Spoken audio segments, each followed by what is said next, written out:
Hi, I'm Carol Johnston, and I'm going to teach you how to make Southern Buttermilk Biscuits, all homemade. There's only 3 ingredients. I keep my flour, all my dry goods, in these plastic containers like this. And I mark it with a Sharpie, makes it really easy, very inexpensive. No need to spend a lot of money on canisters. So we start off, there's 3 ingredients. The first thing is self-rising flour. Let's take 3 cups. We don't have to be real specific. I'm sorry, make that 2 cups. Only 2 cups. There's 3 ingredients, 2 cups. 2 cups of self-rising flour.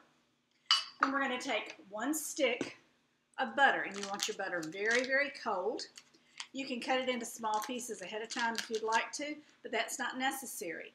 I just have the flour in there. I stick that in there so it looks like that. I take one of these pastry cutters, and I just start going through.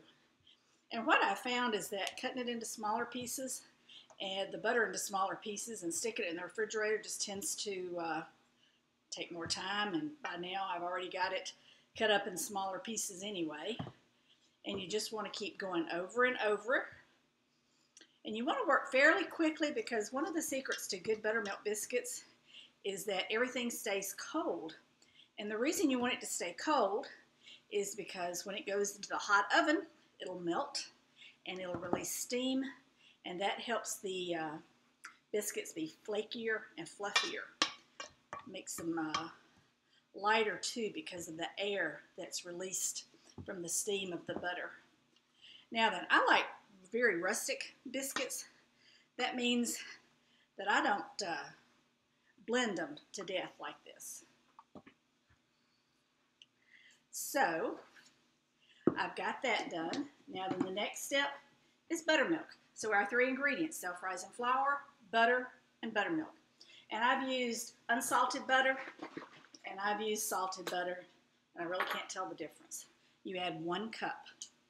So our 3 ingredients are 2 cups of self-rising flour, 1 stick of butter, which is equal to a half a cup of butter, and then 1 cup of very cold buttermilk. And I'm going to put this back in the refrigerator right quick so that it stays cold. Now I have made it where I've added cream cheese or sour cream, and you can do that. But I like, the best biscuits are the simplest. 2 cups of self-rising flour, 1 stick of butter, and a cup of cold buttermilk. Then you just get a spoon and you stir it. You'll notice that I'm using just a simple aluminum mixing bowl.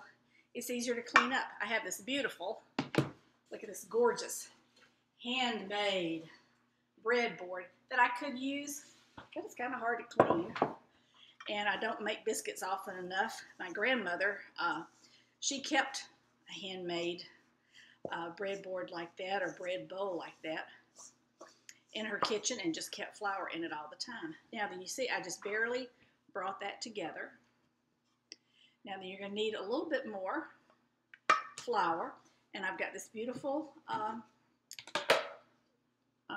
plastic pastry mat, and I'm just going to lay some flour out, and I'm just going to drop that right in there, and I'm finished with the bowl.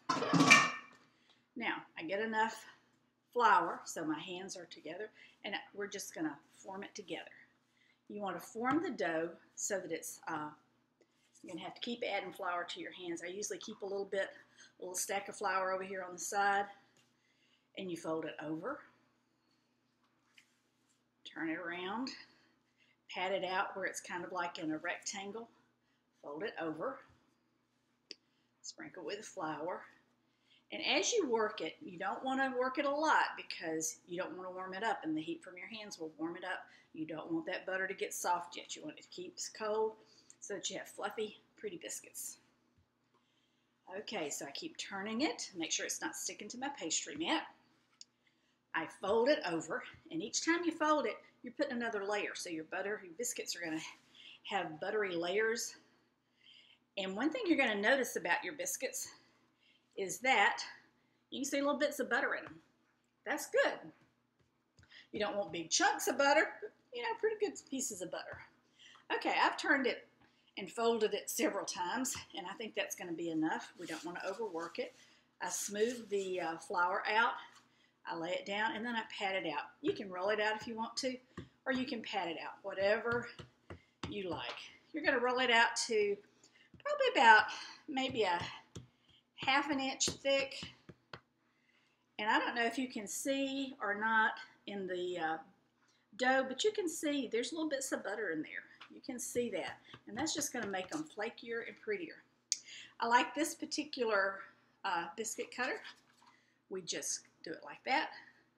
And you want to go straight down and straight up. You don't want to do any twisting because that kind of seals the edges, and you want the edges to be able to rise up real pretty.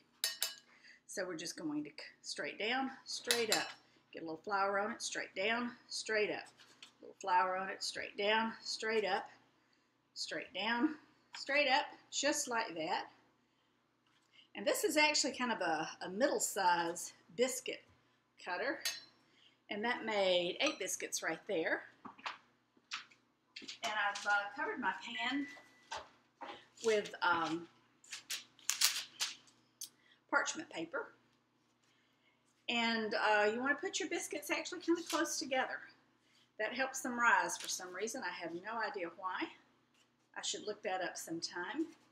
And then you can take the rest of your batter and fold it together again. And I usually use all my dough. I call it batter sometimes, dough sometimes, either way. But punch it out again. I think I'm going to get about 3 out of this one, which will bring it to 8 to 11. And so this recipe is basically going to make 12, because I will put what's left the third time back together again, roll it out, and you see I just have a little bit right now. I'll cut that biscuit right down the center. I have a little bit extra. It's not worth it. I'll put it in my bowl that I keep scraps for my chickens, and that's it. The last thing I do, you see I've got a dozen biscuits here, is I take just a little bit of butter. I melt it in the microwave, get one of my pastry brushes, and I brush the tops with butter.